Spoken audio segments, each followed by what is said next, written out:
Welcome to Sputnik, orbiting the world with me, George Galloway. And me, Gayatri. The United States has extended its bombing campaign against ISIS from Iraq to Syria, deciding yet again to dispense with the inconvenience of a UN resolution authorizing military action. Washington has assembled another coalition of the killing, including France and various Arab Gulf states. Prime among those Gulf states is Saudi Arabia, that bastion of liberty and human rights. In fact, as we discussed here recently, the Saudis could probably teach that evil, cancerous band of head choppers ISIS a thing or two about head chopping. The kingdom decapitated 26 people in the month of August alone. There is no doubt that ISIS must be destroyed, but as recent history shows, military action by the West has a habit of deepening crises in the Middle East instead of ending them. In fact, for the past decade and more of invasion and occupation in the region, we've had one never-ending crisis.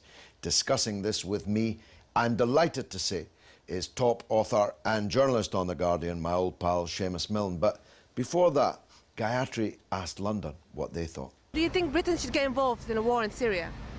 No. Definitely not. No, absolutely not. I'm absolutely a pacifist and I'm against all kind of war.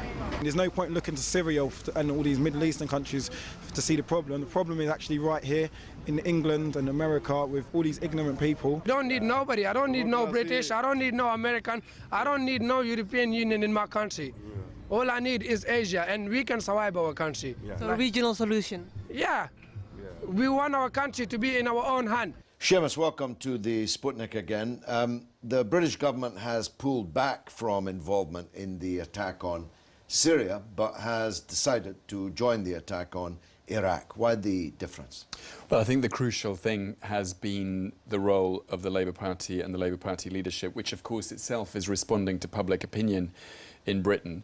Ed Miliband has made the distinction between joining the attack on Iraq because of the request from the Iraqi government and intervening in Syria, where of course there's been no such request, and the Syrian government had said that any intervention would be an act of aggression. Of course, there's no really legal fig leaf for the attack on Syria, despite the attempts to conjure one up in the last few days. I think and Labour's position, which was set out really last year when the British Parliament blocked the attack on Syria over the chemical weapons issue. You know, it's a response to overwhelming public opinion, not only in Britain, but throughout the world and throughout the Western world, including in the United States, which has opposed the continuing attempt by the Western powers to intervene constantly, redraw and control the Middle East and its resources. And of course, they've used the fact that ISIS is a particularly repugnant organisation, and its beheading of British and American journalists and aid workers, of course, in response, as they see it, to the intervention by the US and Britain, as a way of trying to change and shift the balance of opinion in the US and Britain. And to some extent, that's been successful. But it's very, very fragile. And the fact that there's been no vote in Britain to support the attacks in Syria that have been going on is, I think, a measure of that. The Conservative journalist, indeed a colleague of yours for a long time on The Guardian, Simon Jenkins, was arguing on the BBC this week that ultimately these are issues that have to be resolved by the people themselves in the countries and the region. He's right about that, isn't he? I mean, absolutely right. And this is the underlying nonsense of this continuing endless war on terror that has been going on, really, not only since the 9/11 attacks, when it was officially launched by George Bush and led to the catastrophic invasion and occupation of Afghanistan first, then Iraq. this is the obvious lesson that cannot be learnt and won't be learned. And I think it comes down to the fact that the United States and its allies want to find a way to control the Middle East and its resources, but are unable to do so. It's obviously the case that these interventions, time and again, have led to the opposite of what they were sold as. They were supposed to be wars on terror, but they spread terror. It was supposed to defeat Al-Qaeda in Afghanistan and defeat the Taliban. It had exactly the opposite effect. Al-Qaeda spread all over the Middle East and North Africa and the region. The Taliban is, of course, coming back in big measure. In Afghanistan itself. Iraq was a catastrophe. There was no Al-Qaeda or ISIS when the United States and Britain and their allies invaded Iraq. It was, as the Iranians have said, a Frankenstein monster created by this invasion and occupation. Each invasion and occupation, each intervention, and of course we're not even talking about Syria, Syria, Somalia, Yemen, Pakistan, where the interventions have been going on in a less dramatic way in recent years. They've every single time led to consequences which are disastrous for the people of the region and also for the peoples of the countries making those interventions. What's needed, of course, is a regional solution, an attempt to bring together the powers in the region that have been backing different sides in dealing with the aftermath of the catastrophe of Iraq and come to a regional settlement. I think that clearly is possible, but the United States and the Western powers have other ideas. The countries that you mentioned, Yemen, Somalia, those are part of the 7 countries, Muslim countries as it happens, that Obama now has bombed in 6 years. The Nobel Peace Laureate. 7 countries in 6 years. I mean, this is the endless war. I mean, Barack Obama was elected to bring it to an end, and he made moves in that direction. He pulled out of Iraq. He wound down the Afghan war. But now the logic of the imperial position of the United States in the region is once again reasserting itself with yet another intervention, which will certainly have disastrous consequences. We know that. There will be terrorism that there wouldn't have been otherwise here and in other parts of the world as a result. And it won't lead to the solution of the ISIS problem. No doubt ISIS will be knocked back militarily, that's for sure, but it'll mutate and spread in other forms, and it will gain credibility. It will gain credibility from this attack, not the opposite. I met a very senior former cabinet minister in Mr. Blair's cabinet, a man who was gung-ho for all these previous wars, in the street this morning. I shan't name him as he was in his pajamas. But what a sight that must have been. But the point that he made was, I thought, a very profound one. He said, Russia, China, Iran, and the West all have a common interest in defeating this ever-mutating menace of fanaticism and savagery. Why is it beyond international diplomacy, therefore, to get them all on the same page? That's true, and I think that is part of the story of how this could be settled in a different way, with the region at its heart, a regional settlement and agreement at the heart of a wider international agreement. But I think that it's clear, and it's clear from Barack Obama's speech in the United Nations, that the US and their allies don't want to do that. He made a very, very fierce attack on Russia and its policies in Ukraine and in other parts of the world. And there's no question that the US and the West are now increasingly winding up the confrontation with Russia, even as they're starting to make some kind of new kind of relationship with Iran. But I think you can look forward and see out of this conflict and this intervention, which will definitely spread, a much wider conflagration in the region and beyond as a result of it, including countries like Turkey moving in to the ungoverned spaces or the rebel-dominated parts of Iraq and Syria and other countries as a result. Iran also may become more directly involved. So that's not good for anyone. What's needed instead is a settlement which gives every part of the story and the powers in the region an interest in settling it and bringing this monstrous Frankenstein monster to an end. Is it one theory plausible that the real reason why they can't reach agreement with the other big powers, they can't just strengthen those who are already fighting ISIS, they must try to do it themselves, because they haven't actually abandoned their goal of toppling President Bashar in Damascus. Yeah, I mean, it's clear that, you know, the United States and Britain and France were supporting the rebels in Syria from very early on, covertly, and then more and more overtly.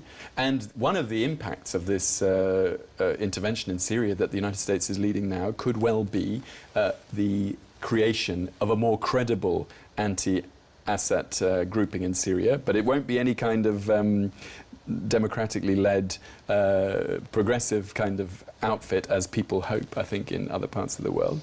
And so, of course, it will be a threat to the Assad regime. Seamus, the Western leaders keep on saying that they won't send in boots on the ground. Do you think they will end up sending anyway? But there are boots on the ground. It's just they rebrand the boots. I mean, they're now special advisors, special forces. There are 1,600 US special advisors in Iraq now. They're just, they're US soldiers, but they just don't call, they're not combat troops, so it gets given another name. That will clearly be expanded. There will clearly be other forces brought in. Obama has been reluctant to do that, but the forces in Washington pressing for that intervention have clearly overwhelmed that caution that he had originally. I mean, not that he wasn't intervening, he was doing so, but it's pushed him clearly beyond where he wanted to go. But the prospect of all this, I think, is deeply alarming. And for people here in this part of the world who think, well, you know, this group is vile and repulsive and we need to do something to stop it, I think, unfortunately, it's not going to do that. It's not going to have the outcome that they want. There's going to be many more brutal killings, much more vile ethnic cleansing, because this is not the way that this problem is going to be settled. It's only going to exacerbate it. It's going to spread it. The Western world has to learn that attempts to continue a semi-imperial relationship with the Middle East and the wider Muslim world will not work. It will lead continually to a backlash that will damage those making the intervention on a much bigger scale, the people of the region. And it's really a generational problem that we're living through, and somehow the power of public opinion here and in the United States and other parts of the world needs to be exercised again to restrain this process, because it is leading again to disaster. Seamus Milne, thanks very much. Coming up after the break, Britain nearly broke in two, and we'll be discussing with John White just why it didn't, but might yet. Don't miss it.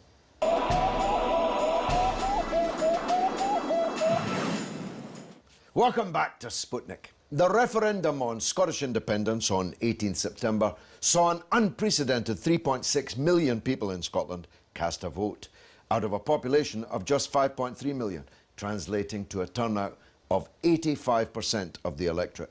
Quite remarkable. It followed one of the most exhaustive and dramatic election campaigns in British political history. Believe me, I have the scars to prove it. After which 55% voted to remain with the United Kingdom and 45% to leave it. However, if you thought the matter was settled, you'd be wrong. In the aftermath, conspiracy theories alleging a rigged ballot, biased media coverage and other ill deeds have given way to renewed determination by the Yes campaign to make independence the key issue in Scottish politics going forward. The SNP and other independent supporting parties are claiming an upsurge in new members since the referendum. And with the formation of the self-proclaimed 45 movement, named after the 45% who voted yes, but also drawing an association with the 45 Jacobite rebellion in 1745, it's clear that politics in Scotland won't be returning to normal anytime soon.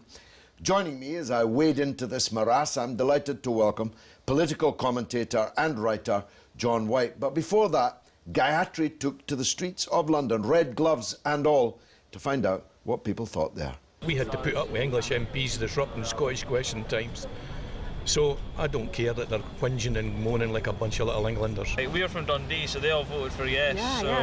One of the a bit disappointed. I think it would have been a very small Britain, not Great Britain, Little Britain. This is Britain now. If it had gone, it would have gone, and then we'd have had to collect the pieces and bring it back and be like, oh. It was an enormous cleavage, John. You and I were both there. You analysing and theorising, I virtually hand-to-hand fighting, political fighting on the front line.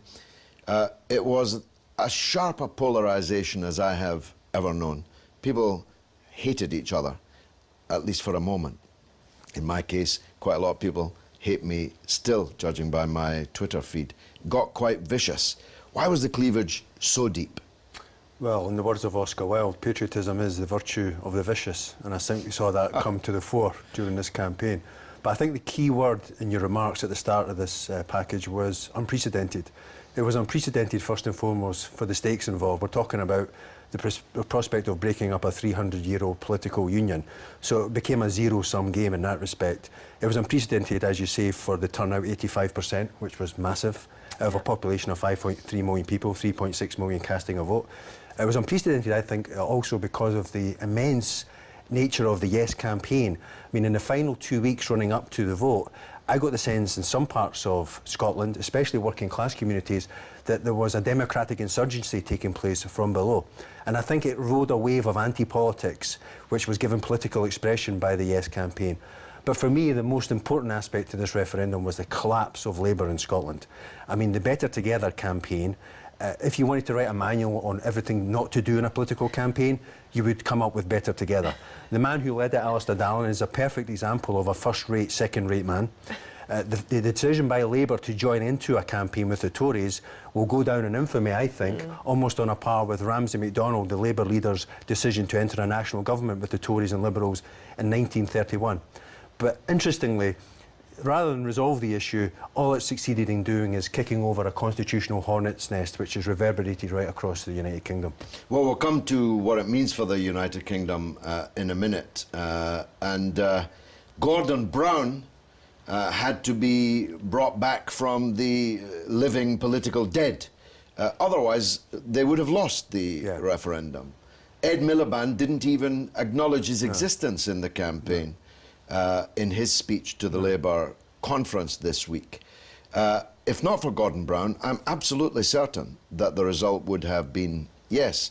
And I speak as someone who played a part in the victory myself. The collapse of Scottish Labour was most pronounced amongst the 20% of Irish Catholic Scots who had traditionally been virtually 90% Labour for generations, for scores of years. Why did that happen? Well, I think there's been a more increased assimilation of the Irish immigrant community in Scotland over many, many years. It's not the same as it was in the 1930s or 1920s. But when you talk about Gordon Brown's role, I mean, if you were Jim Baxter holding the midfield together, facing defeat, Gordon Brown was Dennis Law coming on a last minute of extra time to nick the winner. And the fact that he's been so abruptly and blatantly airbrushed from history of Labour, which we saw at the Labour Party conference when he wasn't even on the stage with all the dignitaries from Scottish Labour, that tells you a lot about the state of the Labour Party. It seems to have collapsed in on itself. But interestingly, I think the Scottish National Party were very clever in how they posited this campaign. They called it civic nationalism. They tried to... Never felt very civic to me, exactly. I must say. They tried to maintain it was an inclusive political project, which obviously we know nationalism by definition is exclusive. But they were very, very, very clever in how they sold it. And I think a lot of people bought into that idea. I mean, if you think of the Saltire was waved as a progressive symbol throughout this campaign. And if anybody knows the history of the Saltire, it's as much a reactionary symbol for an anti-imperialist or anti-colonialist such as yourself as the Union Jack. But this was all airbrushed, and it was the Saltire was this flag of progress. And I think, unfortunately, especially on the left, socialism in Scotland has given way to parochialism. And they're now talking about continuing the fight. They had earlier said it would be dead for a generation if it did not pass. But now they're saying they can't rule out having another go in 5 years' time. And some slightly dangerous, risky ideas are being floated now by the Yes campaign. A unilateral declaration of independence, achieving independence by the mere act of electing a majority of SNP MPs. Do these ideas have any legs? They certainly do amongst us an element of the Yes campaign, as you mentioned, the 45 group, which is a reactionary turn in response to the vote, given that 2 million people living in Scotland voted no. We do live in a democracy after all, but they're not accepting the result. So the Yes campaign is determined at this point to keep going. There's going to be a proliferation of new parties on the left, new permutations, new coalitions, etc. And independence will be the key issue around which they will all revolve. So this issue is going to consume Scottish politics for quite some time. But it won't be led by Alex Salmond this time. Do you think that will make a difference? No, I think Nicola Sturgeon is obviously going to be the new leader of the SNP. Alex Salmond, who fell on his sword the day after the vote, he resigned. He added quite a Shakespearean quality to the whole affair. But Nicola Sturgeon, I think, is Alex Salmond in a skirt, to be honest. Let's move on to what it means for the rest of the country, because if Gordon Brown played that decisive role that we both think he played, the message he delivered in playing that role, namely that there would be other, more powerful instruments devolved to the Scottish Parliament, Devo Max, Super Devo Max as I called it.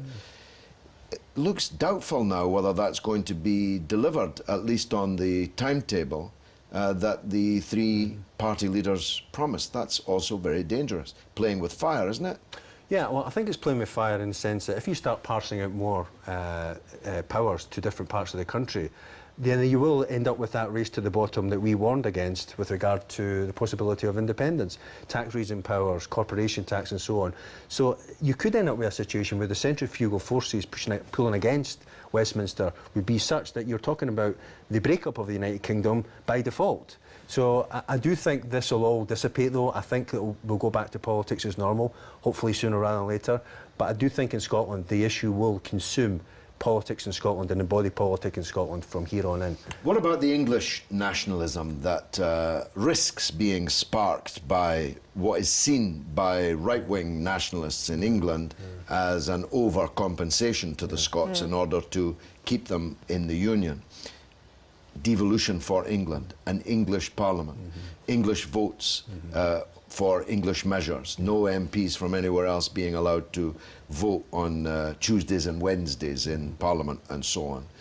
Does that have legs, or is that just a kind of UKIP right-wing nationalist pipe dream? No, I think it has legs because UKIP has such traction now in parts of England, so it kind of plays into their narrative. But I think the danger with this is that James Connolly once said that partition, talking about Ireland, would lead to a carnival of reaction on both sides of the border. And I think we're seeing an element of that now on the back of this referendum campaign in Scotland. We saw the ugly scenes in George Square in Glasgow with loyalists taken to the streets because nationalism begets nationalism. Nationalism is not so much a political doctrine as a symptom of political and social underdevelopment in one instance, or political and social retardation in the other. Scottish nationalism and English nationalism belong in the second category. So under the weight of austerity, we're seeing a rise of nationalism of different gradations, different levels of force all over Europe. And Scottish nationalism fits into that narrative. So I think we've just succeeded in erupting all these schisms, these fissures, national identity, identity politics. We're even seeing the recrudescence of regional identity, Cornwall, Yorkshire, you know, Shetland was talking about having its own referendum if Scotland had voted yes. So I think you should be careful what you wish for when you start talking about constitutional politics. This anti-politics, finally, I'm absolutely with you on that. Much of the feeling was not so much for Scottish nationalism or the creation of a Scottish state, but a rejection of what I call the three cheeks of the same backside, the political establishment. What kind of likelihood is there that the mainstream political parties can recover any of that ground? Well, looking at the Labour Party conference in Manchester, there's very little prospect. I mean, one of the key things that I saw took place 2 or 3 days after the Scottish referendum, when the dignitaries in the Scottish Labour hierarchy arrived outside the Labour Party conference in Manchester to a rapturous welcome and applause from the Labour bigwigs. You'd think they just won the European Cup. This was a disaster for Labour. Glasgow, North Lanarkshire, West Dunbartonshire, these were Labour strongholds for decades. They used to weigh the Labour vote in these areas. Absolutely. They've gone, and in parts of Scotland, especially low-income communities, Labour is almost as reviled as the Tories. So you think that this would spur a period of introspection about where they've gone wrong. No, they're but cheering. Clearly it hasn't. They don't get it. And I think the danger is that we're going to go along and we will have separation if there's nothing to fill that vacuum. People need change, but not just in Scotland, all throughout this island. But the disconnect between the political class and ordinary people in the street, especially poor who are suffering under austerity, has never been wider, and is very, very dangerous. John White, thanks for that.